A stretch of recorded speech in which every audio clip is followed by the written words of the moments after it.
ਦੋਸਤ ਸੀ ਮੇਰਾ ਆਪਣਾ, ਉਹਨਾਂ ਨੇ ਮੈਨੂੰ ਮਸ਼ਵਰਾ ਦਿੱਤਾ ਸੀ ਕਿ ਇਹ ਕੰਮ ਸ਼ੁਰੂ ਕਰ ਲਓ, ਸਹੀ ਹੈ ਮਜ਼ਦੂਰੀ ਨਾਲੋਂ। ਇਹ ਹੈ ਕਿ ਬਸ ਚੀਜ਼ਾਂ ਜਿਹੜੀਆਂ ਤੁਹਾਨੂੰ ਦੱਸ ਦਿੱਤੀਆਂ ਨੇ ਇਹ ਸਹੀ ਤਰ੍ਹਾਂ ਪਕਾ ਲਵੇ ਤੇ ਸਹੀ ਬਣਾ ਲਏਗਾ। ਇੱਕ ਚੀਜ਼ ਆਖਰੀ ਸਵਾਲ ਕਹਿੰਦਾ ਤੁਸੀਂ ਜਿੱਥੇ ਖੜੇ ਹੁੰਦੇ ਆ ਤਾਂ ਕੋਈ ਕਿਰਾਇਆ ਸ਼ਾਇਆ ਦਿੰਦੇ ਹੋ ਕਿ ਜਾਂ ਵੈਸੇ ਹੀ ਨਹੀਂ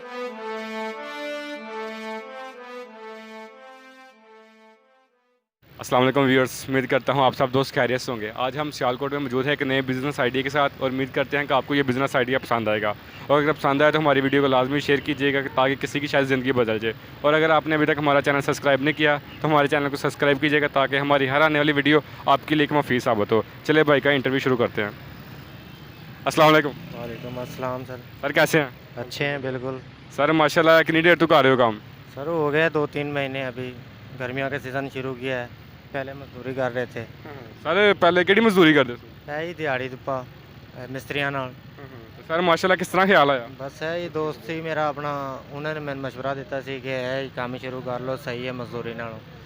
ਅੱਲਾਹ ਪਾਕ ਦਾ ਕਰਮ ਹੈ ਕਿ ਸਹੀ ਹੈ, 1000-1200 ਦਿਹਾੜੀ ਬਣ ਜਾਂਦੀ ਹੈ, ਸਾਰੀਆਂ ਚੀਜ਼ਾਂ ਬਣਾ ਬਣਾ ਕੇ 1800 ਰੁਪਏ ਦਿਹਾੜੀ ਬਣ ਜਾਂਦੀ ਹੈ। ਮਾਸ਼ਾਅੱਲਾ ਸਰ ਜੀ। ਤੇ ਸਰ ਕਿਸ ਤਰ੍ਹਾਂ ਤੁਸੀਂ ਖਿਆਲ ਆਇਆ, ਮਤਲਬ ਤੂੰ ਰੇੜੀ ਵਗੈਰਾ ਕਿੰਨੇ ਦੀ ਲਈ ਤੇ ਕਿਸ ਸੀ?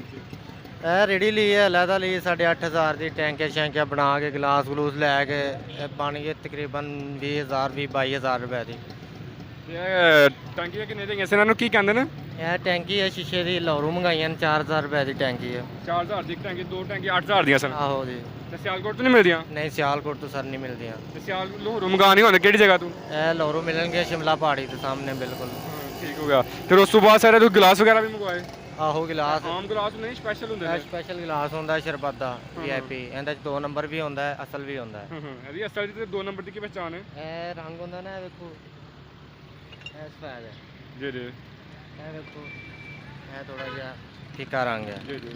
ਇਹ 2 ਨੰਬਰ ਹੈ, ਇਹ ਅਸਲ ਹੈ। ਠੀਕ ਹੋ ਗਿਆ ਸਰ। ਸਰ ਕਿੰਨੇ ਦਾ ਗਲਾਸ ਮਿਲਦਾ? 120 ਰੁਪਏ ਦਾ। ਠੀਕ ਹੋ ਗਿਆ ਸਰ। ਇਹ ਮਸਲਾ ਤੁਸੀਂ ਉਸ ਤੋਂ ਬਾਅਦ ਦੁੱਧ ਕਿੰਨੇ ਦਾ ਲਿਆ ਤੇ ਕਿੰਨਾ ਬਣਾਇਆ ਪਹਿਲੇ ਦਿਨ? ਇਹ ਦੁੱਧ 5 ਲੀਟਰ ਦੁੱਧ ਲਿਆ ਪਹਿਲੇ ਦਿਨ। ਤੁਖ ਮਲੰਗਾ ਪਾਇਆ, ਸਭ ਗੋਲ ਦਾ ਛਿਲਕਾ ਪਾਇਆ, ਗੂੰਦ ਕਤੀਰਾ, ਲਾਚੀਆਂ, ਬਦਾਮ ਪਾ ਕੇ ਇਨਸ਼ਾਅੱਲਾ ਤਿਆਰ ਕੀਤਾ, ਜਾਮਾ ਸ਼ਰੀ ਪਾ ਕੇ। ਜਾਮੇ ਸ਼ਰੀ ਪਾ ਕੇ? ਹਾਂਜੀ। ਤੇ ਮਾਸ਼ਾਅੱਲਾ ਟੋਟਲ ਕਿੰਨਾ ਖਰਚਾ ਹੋ ਗਿਆ ਸੀ ਤੁਹਾਡਾ ਸਿਰਫ ਦੁੱਧ ਸ਼ੋਧ ਦਾ ਜਾਂ ਚੀਜ਼ਾਂ ਦਾ? ਦੁੱਧ ਸ਼ੁੱਧ ਦਾ ਖਰਚਾ ਕਰਕੇ 1500 ਰੁਪਏ ਖਰਚਾ ਕੀਤਾ। 1500 ਰੁਪਏ ਖਰਚਾ ਕੀਤਾ। ਤੇ ਮਾਸ਼ਾਅੱਲਾ ਤੁਸੀਂ ਦਿਹਾੜੀ ਦੀ ਕਿੰਨੀ ਕਮਾ ਲੈਂਦੇ ਹੋ? ਇਹਦੀ ਸੇਲ 3000 2500 3000 ਸੇਲ ਹੈ। ਜੀ ਜੀ। ਹਾਂਜੀ, ਖਰਚਾ ਪਾਣੀ ਕੱਢ ਕੇ 1000-1200 ਬਣ ਜਾਂਦਾ ਹੈ, ਮਜ਼ਦੂਰੀ ਨਾਲ ਸਹੀ ਹੈ ਡੇਲੀ ਦਾ? ਹਾਂਜੀ। ਮੈਂ ਤਾਂ ਇਹੀ ਮਸ਼ਵਰਾ ਦੇਣਾ ਚਾਹਾਂਗਾ, ਕੋਈ ਹੋਰ ਭਰਾ ਵੀ ਹੈ ਤਾਂ ਇਹੀ ਕਰ ਲੈ, ਮਜ਼ਦੂਰੀ ਨਾਲ ਇਹ ਕੰਮ ਸਹੀ ਹੈ। ਤੇ ਕਿੰਨੇ ਕੁ ਪੈਸਿਆਂ 'ਚ ਜਿਹੜਾ ਨਾ ਬੰਦਾ ਨਾਰਮਲੀ ਕਰ ਸਕਦਾ, ਕਿੰਨੇ ਕੁ ਜਿਹੜਾ ਨਾ? ਇਹ ਵੀ 18-20000 ਰੁਪਏ ਤੋਂ ਘੱਟ ਨਹੀਂ ਚੱਲਦਾ। ਤੇ ਜਿਹੜੀ ਐਸੂ ਸਸਤੀ ਮਿਲ ਜਾਂਦੀ ਕਿ ਨਹੀਂ? ਮਿਲ ਜਾਂਦੀ ਹੈ, ਚਲਦੀ ਮਿਲ ਜਾਏ ਤਾਂ ਫਿਰ ਤਾਂ ਸਸਤੀ ਮਿਲ ਜਾਣੀ ਹੈ। ਨਵੀਂ ਬਣਵਾਏਗਾ ਤਾਂ 8-9000 ਰੁਪਏ ਦੀ ਰੇੜੀ ਬਣਨੀ ਹੈ, 4000 ਰੁਪਏ ਦੀ ਟੈਂਕੀ ਹੋ। ਠੀਕ ਹੋਗਾ। ਇਸ ਕੰਮ ਵਾਸਤੇ ਕੋਈ ਤਜਰਬਾ ਹੋਣਾ ਚਾਹੀਦਾ ਕਿ ਮੈਂ ਇਸ ਤਰ੍ਹਾਂ ਹੀ ਕਰ ਸਕਦਾ? ਤਜਰਬਾ ਇਹ ਹੀ ਹੈ ਕਿ ਬਸ ਚੀਜ਼ਾਂ ਜਿਹੜੀਆਂ ਤੁਹਾਨੂੰ ਦੱਸ ਦਿੱਤੀਆਂ ਨੇ ਇਹ ਸਹੀ ਤਰ੍ਹਾਂ ਪਕਾ ਲਵੇ ਤੇ ਸਹੀ ਬਣਾ ਲਏਗਾ। ਫਿਰ ਦੁੱਧ ਬਣਾਉਣ ਦਾ ਤਰੀਕਾ ਕੀ ਹੁੰਦਾ? ਇਹ ਦੁੱਧ ਬਣਾਉਣ ਦਾ, ਦੁੱਧ ਪਕਾਉਣਾ ਪੈਂਦਾ ਹੈ। ਇਹ ਚੀਜ਼ਾਂ ਰਾਤ ਨੂੰ ਕੋਈ ਭੇ ਕੇ ਰੱਖਣੀਆਂ ਪੈਂਦੀਆਂ ਨੇ, ਕੋਈ ਸਵੇਰ ਭੇਣੀਆਂ ਪੈਂਦੀਆਂ ਨੇ। ਜੀ ਜੀ। ਕਿਹੜੀ ਕਿਹੜੀ ਚੀਜ਼ ਰਾਤ ਨੂੰ ਭੇਂਦੇ ਹੋ, ਕਿਹੜੀ ਕਿਹੜੀ ਸਵੇਰ? ਇਹ ਗੂੰਦ ਕਤੀਰਾ ਰਾਤ ਨੂੰ ਭੇਣਾ ਪੈਂਦਾ ਹੈ, ਉਸ ਤੋਂ ਬਾਅਦ ਚੀਨੀ ਪਕਾਉਣੀ ਪੈਂਦੀ ਹੈ, ਲਾਚੀਆਂ ਪਾ ਕੇ ਸਾਰਾ ਕੁਝ। ਤੇ ਪਾਣੀ? ਇਹਨਾਂ ਨੂੰ 15-15 ਮਿੰਟ ਦਾ ਟਾਈਮ ਮਿਲਦਾ ਹੈ ਛਿਲਕੇ ਨੂੰ। ਜੀ ਜੀ। ਇਹ ਤੁਕ ਮਲੰਗਾ।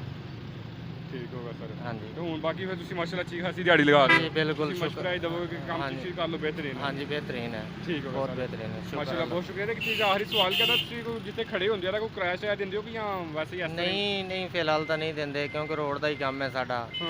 ਅਸੀਂ 10 ਮਿੰਟ ਇੱਥੇ ਖੜੋਣਾ ਹੈ, 10 ਮਿੰਟ ਅੱਗੇ ਖੜੋਣਾ ਹੈ। ਇਹ ਟੁਰ ਫਿਰ ਕੇ ਟਾਈਮ अगर पक्के खलोइए तो फिर पैसे देने पैंदे।